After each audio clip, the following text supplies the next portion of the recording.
আজ আমি অনেকটা সকালে ঘুম থেকে উঠে পড়েছিলাম, কারণ আমরা আজকে একটা জায়গায় যাব। মানে আমি, মা, পিউ তিনজনা মিলে আর বাচ্চা দুটো। তো ওই জন্য সকাল সকাল সমস্ত কাজবাজ সেরে, আর এইদিকে বেডশিটটা অনেক দিন ধরে তোলা হয় না, তো আজকে বেডশিটটা তুলে ফেলেছি। তাই ঘরের ফার্নিচারগুলো একটু মুছে নিচ্ছিলাম। So hello everyone, good morning সবাইকে। সবাই কেমন আছো? আশা করি সবাই খুব ভালো আছো, আমিও খুব ভালো আছি। আর আমাদের বাড়িতে না প্রত্যেকটা জিনিসের উপর প্রচণ্ড ধুলো পড়ে, যে কারণে প্রত্যেক দিনই সমস্ত ফার্নিচার, সারা বাড়ির ফার্নিচার মুছতে হয়। তো আমি এখন বেডশিটটা পেতে নেব। আর আমার এই বেডশিটটা দেখো কতটা সুন্দর, হোলি ছাপার, মানে হোলি প্রিন্টের বেডশিটগুলো আমার খুব পছন্দের। আমি এই দুটো বেডশিট নিয়েছি, কেমন লাগছে জানিও। আর এই বেডশিটগুলো হচ্ছে বালিশ কাভার নেই, শুধু মানে অনলি বেড কাভার।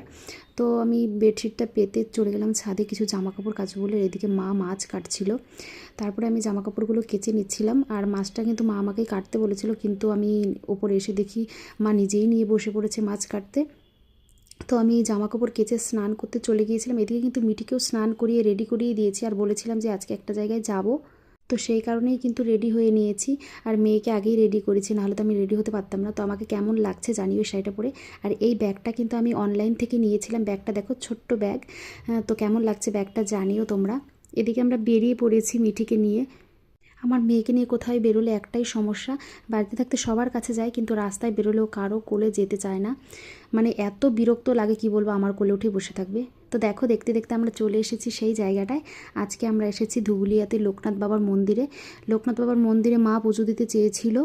মা ছোদ্দার জন্য মানসিক করেছিল যে পুজো দেবে।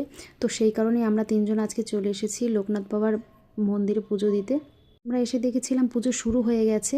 তো আমরা অঞ্জলি টঞ্জলি দিয়ে এখানে একটু ধূপকাঠি মোমবাতি জ্বালিয়ে নিচ্ছিলাম।